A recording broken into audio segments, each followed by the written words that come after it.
Hello.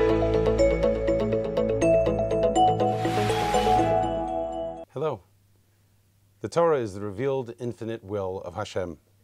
As a result, the Torah is infinite. It is therefore no surprise that even seemingly simple psukim have great depth and many layers of interpretation. Take, for instance, the last pasuk in this week's parsha, Parshat Behar. The pasuk states, Et shabtotai tishmoru u'mikdashi tira'u ani Hashem. Keep the Shabbatot and revere my sanctuary, I am God. Chazal and Mefarshim note that there appears to be a number of difficulties in this pasuk and in its context. For example, number one, why is there a juxtaposition between Shabbat and the Mikdash? What is the connection between them? Number two, the previous pasuk deals with the prohibitions relating to avodah zarah, idolatry. Don't make false gods, stone idols, etc. What does keeping Shabbat and revering the Mikdash have to do with the prohibitions of avodah zarah? Why are they put next to one another?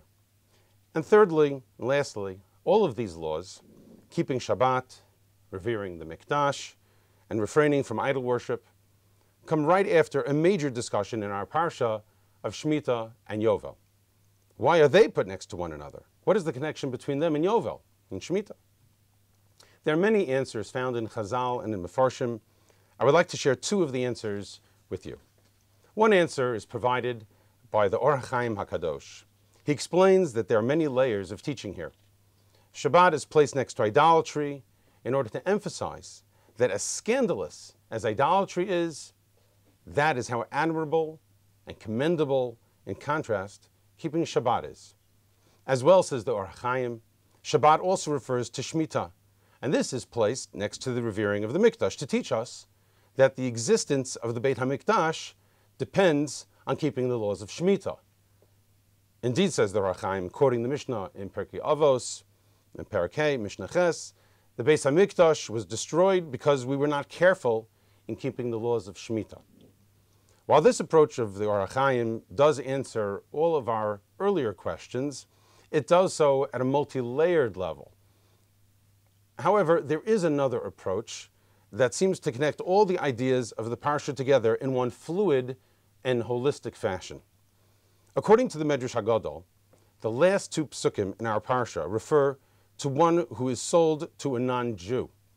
Such a Jewish slave must take extra special care not to learn from the non-Jewish master's behavior with regard to idolatry, promiscuousness, which is always associated with avodah zarah, and as well to not learn from his disdain, the non-Jew's disdain, for our concept of Shabbat and mitzvot generally. The assumption of the Medrash is that when one is submerged in a non-Jewish culture, there is a great danger that one may, perhaps even subconsciously, hold it in high esteem or wish to become accepted by that culture and to endanger, chas v'shalom, one's commitment to Torah and mitzvot and lower their sensibilities of sanctity and holy behavior.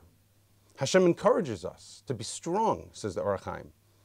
Says the Medrash, and stay committed, for Hashem is absolutely trustworthy to ultimately reward those who adhere to Hashem's commands and values. And finally, why is all of this juxtaposed with Shemitah and Yovel? The Ramban answers, the concluding psukim regarding Shemitah and Yovel discuss the freeing of slaves. And therefore, says the Ramban, V'tziva ha'kosuv sh'tiyelo, that a man, a Jewish man sold to a non-Jew, should have geula, he should be redeemed. V'hi mitzvas aseh l'chol Yisrael shenig'al oto, that all Jews should redeem him. V'achachach tziva b'krovim shehem kodmim, but of course the family members are first commanded to do this. V'tam ha-mitzvah barur, and the reason for the mitzvah is clear, says the Ramban. Kedei shelo yitama v'yilamad mimasehem. A person should not become assimilated and learn from the non-Jew in such a context if he is a slave to his non-Jewish master. V'lakach amar kan, ki li b'nei Yisrael avadim avadaihem. Lomar af al pi she'ein hager toshav va'eker chayovin b'mitzvah sayovel, that to teach us that even though a non-Jew is not obligated in Yovel, lo yiknu et avadai lahem, la'avadim. They should not purchase permanently my servants, says Hashem, to themselves, to the non-Jews, as slaves.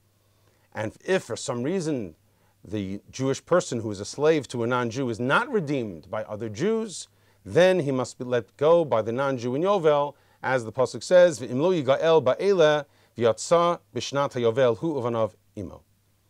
So this, as Chazal indicates and the Ramban states, is due to the concern for assimilation. This is the emphasis at the end of the parsha. There's a concern for assimilation into the non-Jewish culture if a person is sold into slavery, if a Jew is sold into slavery to non-Jews. Hashem recognizes the tendency and vulnerability we have in the desire to fit in, or in the weakness that we possess to be influenced by our surrounding culture. It is worthwhile to conclude on this point with a quote from Rabbi Soloveitchik, the Rav Zatzal, from his talk at a 1975 RCA convention. With this, we'll conclude. Says Rabbi Soloveitchik, what does Kabbalat Ol Malchut Shemayim require of the Lomid HaTorah, the person who studies Torah? First, we must pursue the truth. Nothing else but the truth. However, the truth in Talmud Torah can only be achieved through a singular halachic Torah thinking and Torah understanding. The truth is attained from within, in accord with the methodology given to Moses and passed on from generation to generation. The truth can be discovered only, says Rabbi Soloveitchik, by joining the ranks of the Chachmei HaMasorah, Chazal, Rishonim, Gedolei Achronim. And one must not try to rationalize from without the Chukei HaTorah, and must not judge the Chukei Mishpatim in terms of the secular system of things. Such an attempt, be it historicism, be it psychologism, be it utilitarianism, undermines the very foundation of Torah and Masorah. And it leads eventually to the most tragic consequences of assimilationism and nihilism, no matter how good the original intentions. Second, says Rabbi Soloveitchik, we must not yield. I mean emotionally. It is very important, says Rabbi Soloveitchik. We must not feel inferior, experience, or develop an inferiority complex. And because of that complex, yield to the charm.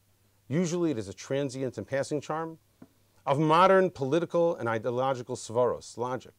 I say not only to compromise, certainly not to compromise, but even not to yield emotionally, not to feel inferior, nor to experience an inferiority complex.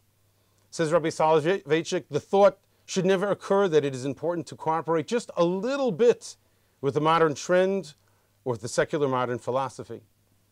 In my opinion, said Rabbi Soloveitchik, Yahadus does not have to apologize either to the modern woman or to modern representatives of the religious subjectivism. There's no need for apology. We should have pride in our Masorah, in our heritage. And of course, certainly it goes without saying, one must not try to compromise with these cultural trends. And one must not try to gear the halakhic norm to the transient ways of a neurotic society, which is what our society is. May we have the confidence and the strength to hold dear our Masorah and to be proud of our Masorah. Kol Tuv and be well.